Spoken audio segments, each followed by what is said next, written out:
शेतकरी बांधवांनो नमस्कार. परत एकदा नव्या व्हिडिओमध्ये मनपूर्वक स्वागत. शेतकरी बांधवांनो, आपण एक कांदा पीक घेत असाल आणि कांद्यामध्ये जर आपल्याला विक्रमी उत्पादन घ्यायचं असेल, एकरी साधारण 350-400 गोणे आपलं जर उत्पादन घ्यायचं असेल तर तेवढ्याच प्रकारचं आपल्याला अतिशय व्यवस्थापन सुद्धा तेवढ्या ताकदीचं करणं महत्त्वाचं आहे. तर शेतकरी बांधवांनो, मी हर्षद सुरेश शेठ चव्हाण जांबूत यांच्या कांद्याच्या शेतामध्ये. हर्षद शेठ नमस्कार. नमस्ते. तुमचं आमच्या चॅनलमध्ये मनपूर्वक स्वागत. कांदा किती दिवसाचा आहे हा? साधारणतः ही 29-30 डिसेंबरची लागवड आहे. हां, कांद्याला आज 71 दिवस पूर्ण झाले.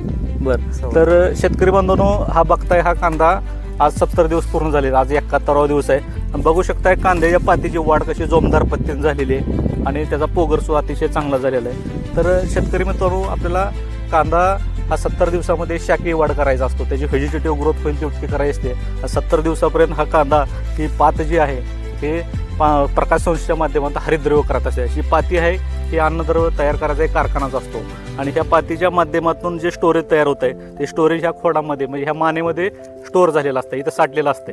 तर आपल्याला 75 दिवसा पुढं हे जे स्टोरेज आहे ते आपला पात तर हिरवी ठेवायची आहे शेवटपर्यंत, कारण त्या माध्यमातून आपल्याला न्यूट्रिशन तयार होणार आहे, हरितद्रव्य तयार होणार आहे.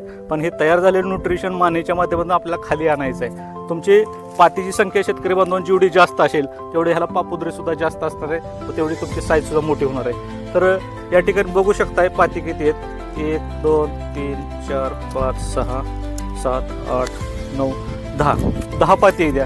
तर शेतकरी बांधवांनो, आता 10 पाती द्या, तेवढे ह्याचे पापुद्रे सुद्धा तेवढेच असणार आहेत. आपण या ठिकाणी आता तुम्हाला लाईव्ह कापून दाखवतो.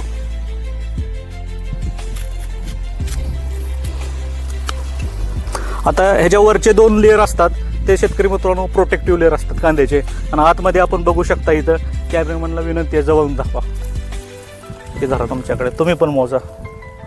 तर हे बघा आतमधून 1 2 3 4 5 6 7 8 9 10 आणि वरचे 2 प्रोटेक्टिव्ह लेअर आहेत. तर हे लेअर म्हणजे पापुद्रे.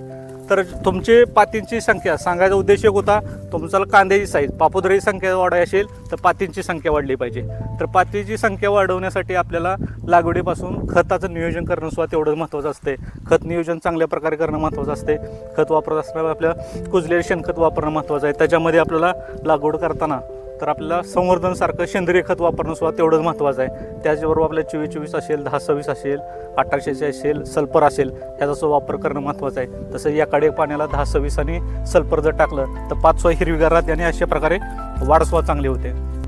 तर आपल्याला 75 दिवसानंतर आपल्याला जे वाढलेली पात आहे, पात हिरवीगार राहणं महत्त्वाचं आहे, पण पातीची वाढ थांबणं महत्त्वाचं आहे. तर वाढ थांबवण्यासाठी आपल्याला लिओसिन असेल